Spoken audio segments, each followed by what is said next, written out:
आप सोच रहे होंगे 9 रूप तो देवी के होते हैं, फिर बहू? भाई बहू भी तो लक्ष्मी का रूप है। तो जब बहू के पैर पड़ने से घर में समृद्धि आती है तो और क्या क्या होता है, जरा देखिए। रामलाल और श्यामलाल 2 भाई थे। दोनों बड़े ही प्यार से साथ ही एक ही घर में रहते, लेकिन दोनों की बीवियों का रवैया एक दूसरे के लिए बिल्कुल ठीक नहीं था। एक दिन रामलाल की बीवी कहती है, अरे रमा, ये क्या कर दिया? सारा कचरा पूरे घर में फैला दिया। माफ करना दीदी, मैंने रखा तो एक ही जगह था, लेकिन हवा इतनी तेज चली कि उड़ गया। अभी उठा देती हूँ। हाँ हाँ, जल्दी करो। और एक बात, अब भाई साहब से बोल देना कि 2 रसोई कर ले। पता तो है मेरा बेटा सोहन बड़ा हो गया है, अब लड़की वाले भी आने लगे हैं, तो उसकी शादी हो ही जाएगी इस साल। हाँ हाँ दीदी, मेरा बेटा विहान भी तो बड़ा हो गया है और उसकी भी तो शादी होनी है। ठीक कहती हैं आप। अब हम ऊपर वाले तल्ले पर शिफ्ट हो जाएंगे। मैं विहान के पापा से बात कर लेती हूँ। बात नहीं करना, शिफ्ट होना है, क्योंकि मैं अब साथ नहीं रह सकती। हाँ हाँ दीदी, ठीक है ना। फिर क्या, हो जाते हैं एक घर के, एक परिवार के 2 टुकड़े और 2 रसोई, दोनों के बेटों की शादी। और फिर शुरू होती है कहानी। अरे मेरी बहू तो ढेर सारा दहेज लाई है। ये देखो, बड़ा टीवी, एसी, कार और गहने भी। दीदी, ये तो बहुत अच्छा है, लेकिन है कहाँ आपकी बहू? अब वो सो रही है, थोड़ी रिजर्व टाइप की है ना, अपने ही कमरे में रहती है और ज्यादा बात भी नहीं करती। तभी रमा की बहू की आवाज आती है, माँ कहाँ है आप? जल्दी आइए, नाश्ता ठंडा हो रहा है और मुझे भी भूख लग रही है। आ रही हूँ बेटा, रुक। दीदी चलूं क्या? ये लड़की मेरे साथ ही बैठकर खाती है, वैसे भी भूख लगाई है। ये बोलकर वो चली जाती है। तभी श्यामा की बहू बाहर आती है और बाहर की ओर जाने लगती है। अरे बहू, कहीं जा रही हो क्या? क्या है माँ जी, बिना बात के ठोका मत करो। जा रही हूँ मैं। वैसे भी मेरे पापा ने कार घर में रखने को तो नहीं दी है ना। अरे नहीं नहीं बेटा, बिल्कुल बिल्कुल, घूमो घूमो। मैं तो कहती हूँ मुझे भी साथ लेकर जाया करो, साथ ही घुमा करेंगे। अरे नहीं नहीं, मैं आपके साथ बिल्कुल भी कंफर्टेबल नहीं हूँ। वैसे भी मैं शॉपिंग में जा रही हूँ, कहाँ आपको टांगती फिरूंगी। ये बोलकर श्यामा की बहू निकल जाती है। तभी उसके कान में ऊपर वाले तल्ले से हंसने की आवाज आती है। और ये कौन इतनी जोर जोर से हंस रहा है? ऊपर जाती है, जहां वो देखती है कि रमा और उसकी बहू साथ बैठकर बातें कर रही होती हैं। फिर तो मम्मी जी इतना मजा आया कि मैं क्या बताऊं। हाँ हाँ बहू, सुनने में ही हंसी नहीं रुक रही। तू तो वहां मौजूद थी। तभी दोनों की नजर श्यामा पर पड़ती है। अरे ताई जी आइए ना, आइए। वो उनके पैर छूती है और फिर चाय बनाकर लाती है। श्यामा अकड़कर कहती है, अरे नहीं नहीं, मैं चाय वाय नहीं पीती, बस हंसने की आवाज आ रही थी तो सोचा बता दूं कि टीवी की आवाज धीमी कर लो। अरे टीवी, वो देखो दीदी, धूल खा रहा है, वक्त ही नहीं मिलता देखने का। बहू के साथ वक्त कैसे बीत जाता है, इसकी बातें और किस्से कहानी किसी सीरियल से कम नहीं होते। श्यामा को खुशहाल रमा को देखकर जलन होती है। हाँ हाँ, मैं तो तंग आ जाती हूँ इतनी सारी बातें करके, मुझे तो सुकून पसंद है। ये कहकर श्यामा चली जाती है। अगले दिन रमा अपनी बहू के साथ घर से जा रही होती है कि तभी दरवाजे में श्यामा उन्हें टोकती है। अरे कहाँ जा रही हो दोनों? अरे देखिए ना दीदी, इसे शॉपिंग करने जाना था। मैंने कहा अकेली चली जा, तो कहने लगी मम्मी जी आप घर में अकेले बोर हो जाओगे ना, आप भी चलो हमारे साथ। अरे अब इस उम्र में तू कहाँ घूमेगी? अब देखते हैं दीदी, जहाँ ये लड़की घुमा दे।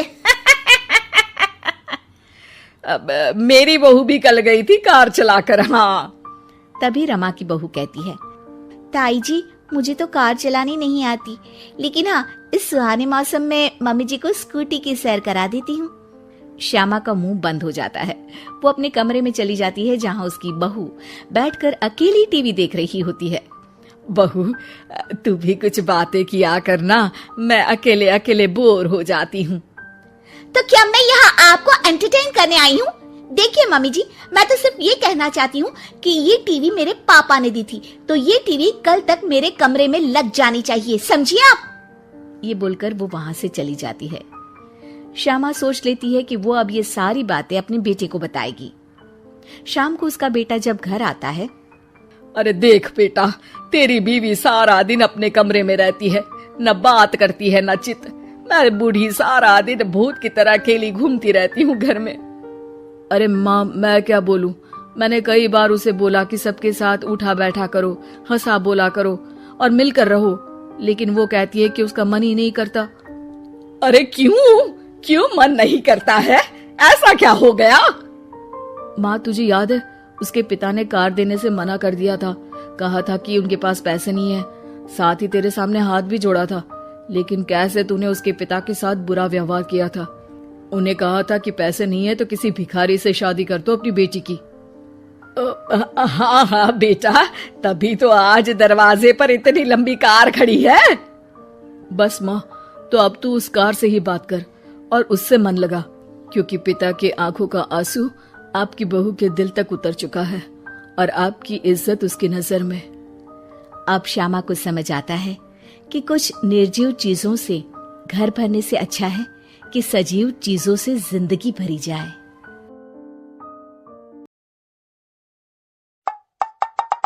अरे भाग्यवान, मेरे जूते कहाँ रखे हैं? मुझे बाहर जाने में देर हो रही है। तभी मालती कमरे में आती है। ये रहे आपकी जूते, मैं इन्हें साफ करने के लिए ले गई थी। अरे वाह, तुम कितनी समझदार हो, मेरे बिना कुछ कहे ही सारे काम कर देती हो। तभी मालती झिझकते हुए रमेश से कहती है, सुनिए जी, आपसे एक बात कहूँ, बुरा तो नहीं मानेंगे ना? अरे नहीं, बेफिक्र होकर कहो। शादी से पहले मैं अपने मायके में नौकरी करती थी। मैं चाहती हूँ कि अब मैं फिर से नौकरी करना शुरू कर दूं। वैसे भी सारा दिन घर में बोर हो जाती हूँ। देखो मालती, तुम्हारे नौकरी करने से मुझे कोई ऐतराज नहीं है, लेकिन तुम्हें एक बात बता दूं, हमारे खानदान में आज तक कभी किसी औरत ने नौकरी नहीं की। फिर भी एक बार तुम माँ से पूछ कर देखो, अगर वो तुम्हें नौकरी करने की इजाजत दे देती है तो अच्छी बात है। रमेश वहाँ से चला जाता है। फिर उसी शाम मालती अपनी सास के पैर दबा रही होती है। तभी उसकी सास मालती से कहती है, अरे क्या बात है बहू, आज तो ठीक तरह से मेरे पैर नहीं दबा रही, किसी ख्याल में खोई पड़ी है क्या? मैं भी तो जानूं आखिर बात क्या है। दरअसल वो माँ जी। अरे हाँ बोलो, इतना सोच क्यों रही हो? माँ जी, अगर आप बुरा न माने तो मैं नौकरी करना चाहती हूँ। घर के काम करने के बाद मेरे पास काफी वक्त बच जाता है। मालती की ये बात सुनकर उसकी सास गुस्से में कहती है, अरे बहू, तेरी तबीयत तो ठीक है ना? आज ये कैसी बहकी बातें कर रही है? भला हमारे खानदान में आज तक कभी किसी औरत ने नौकरी की है जो तू नौकरी करने की बात कर रही है, हैं? अरे बहू, तू क्या रिश्तेदारी में हमारी नाक कटाना चाहती है? जितना जल्दी हो सके अपने दिमाग से नौकरी का भूत उतार दे और अब जा, जल्दी से रसोई में जा, खाना बनाने का वक्त हो रहा है। मालती मन मार कर खाना पकाने के लिए रसोई घर में चली जाती है। अगले दिन, नमस्ते माँ जी, कैसी हैं आप? अरे आओ दिवाकर बेटा, बैठो, मैं तुम्हारे लिए चाय मंगाती हूँ। बहू, जरा एक कप चाय तो लेती आना। फिर दिवाकर एक फाइल खोलकर मालती की सास के सामने रख देता है। ये देखिए माँ जी, ये है पिछले महीने का हिसाब और ये रहे मुनाफे के रुपए। एक बार हिसाब देख लीजिए और इन कागजों पर अपने दस्तखत कर दीजिए। अरे दिवाकर बेटा, मैंने भला आज तक कभी तेरा हिसाब देखा है जो अब देखूंगी। ला बता, कहाँ दस्तखत करूं?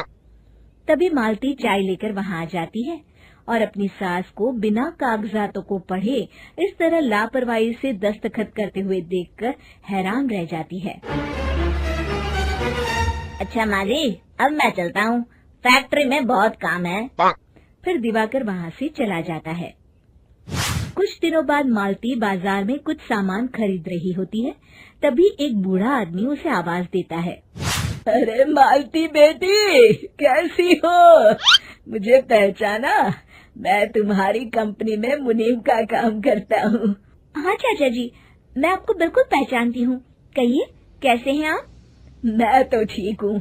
कंपनी में कुछ भी ठीक नहीं चल रहा, यहाँ तक कि हमें ठीक वक्त पर तनख्वाह भी नहीं मिलती। ये आप क्या कह रहे हैं? अब क्या बताऊँ, आप लोग तो कभी हिसाब किताब देखने दफ्तर आते नहीं। मेरी मानो तो एक बार आप लोग दफ्तर आकर सारा हिसाब किताब देख लो, आपको असलियत पता चल जाएगी। अच्छा बेटी, अब मैं चलता हूँ, देर हो रही है। फिर वो बूढ़ा वहाँ से चला जाता है। वहीं दूसरी तरफ मालती घर पहुंचकर अपनी सास को सारी बात बताती है। तभी वहाँ रमेश भी आ जाता है, लेकिन मालती की सास मालती की किसी भी बात पर विश्वास नहीं करती। तभी रमेश कहता है, अरे माँ, बिना आग के कभी धुआं नहीं उठता।